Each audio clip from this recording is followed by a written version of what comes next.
terima kasih Anda masih bersama kami di debat pertama calon presiden 2024. Ya, masih sama seperti segmen sebelumnya. Setiap calon presiden akan memberikan satu pertanyaan kepada calon presiden lainnya dan jawaban pertanyaan akan ditanggapi oleh calon presiden penanya untuk kemudian direspon kembali oleh calon presiden lainnya. Yang direspon adalah apa yang disampaikan oleh calon presiden lainnya dan kita akan undang kembali ketiga calon presiden 2024 untuk naik ke atas panggung. Kami persilakan kepada bapak-bapak untuk bisa menuju ke panggung utama. Dan kembali kami ingatkan kepada bapak-bapak calon presiden bahwasanya tema di malam hari ini terdiri dari beberapa subtema, yaitu pemerintahan, hukum, hak asasi manusia, pemberantasan korupsi, penguatan demokrasi, peningkatan pelayanan publik, penanganan disinformasi, dan kerukunan warga. Untuk itu, kesempatan pertama akan diberikan kepada calon presiden nomor urut 2 untuk bertanya kepada calon presiden nomor urut 1. Waktu Bapak 1 menit dimulai dari sekarang. Mas Anies pernah jadi gubernur 5 tahun di DKI. Anggaran DKI setahun sekitar 80 T. Jumlah penduduk Indonesia DKI 10 juta kira kurang lebih. APBD Jawa Barat 35 T, jumlah penduduknya 50 juta, 5 kali DKI. Tetapi selama Mas Anies mimpin, sering sekali DKI menerima indeks polusi tertinggi di dunia. Bagaimana dengan anggaran 80 T, Pak Anies sebagai gubernur tidak dapat berbuat sesuatu yang berarti untuk mengurangi polusi? Terima kasih. Waktunya masih ada, Bapak? Sudah cukup? Baik, kita akan lanjutkan kepada calon presiden nomor urut 1. Kami beri kesempatan untuk menjawab pertanyaan selama 2 menit, dimulai dari sekarang. Pak Prabowo, terima kasih atas pertanyaan yang bagus, tetapi kurang akurat. Saya akan jelaskan, Pak.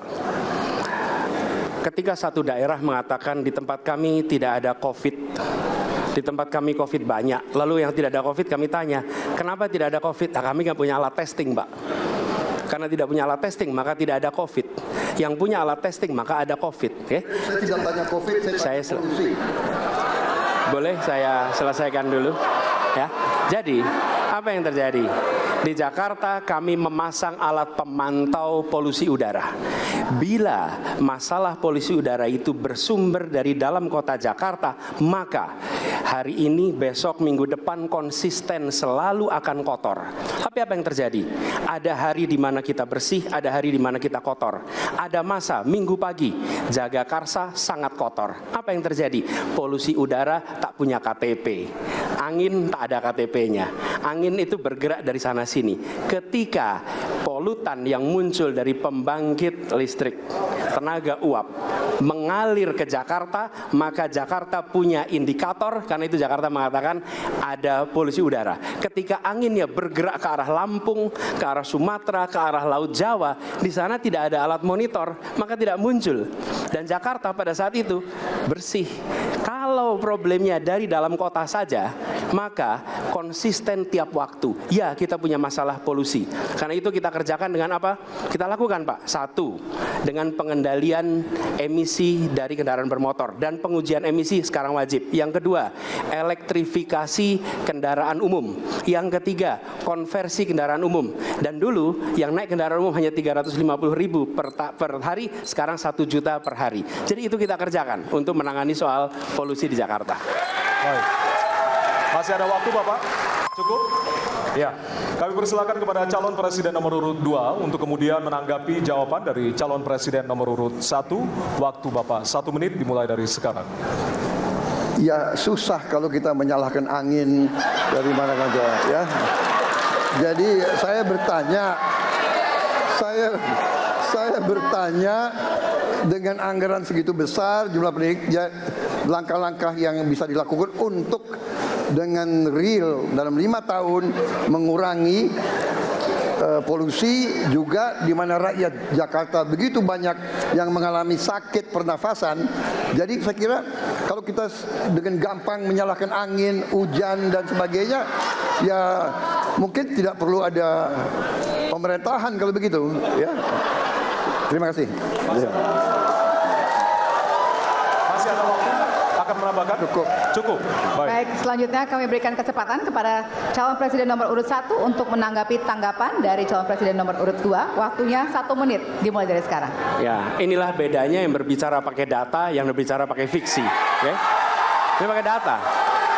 Jadi ketika ditunjukkan, ya memang ada sumber polutan dari dalam kota. Tapi kalau sumber polutan itu hanya dari dalam kota, maka Pak pakai logika sederhana sekali. Jumlah motor dari hari ke hari sama, jumlah mobil dari hari ke hari sama. Maka harusnya angka polusinya sama setiap waktu. Betul tidak? Tapi jumlah motor sama, jumlah mobil sama, ada. Kita sangat polusi.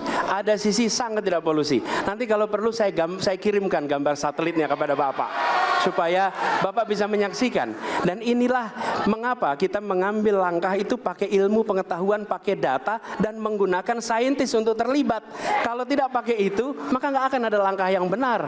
Dan ini kemudian saya teruskan, Pak, bagaimana pengendalian itu dikerjakan untuk dalam Jakarta. Jika saya terpilih presiden, maka yang luar Jakarta saya kendalikan juga, Pak. Baik.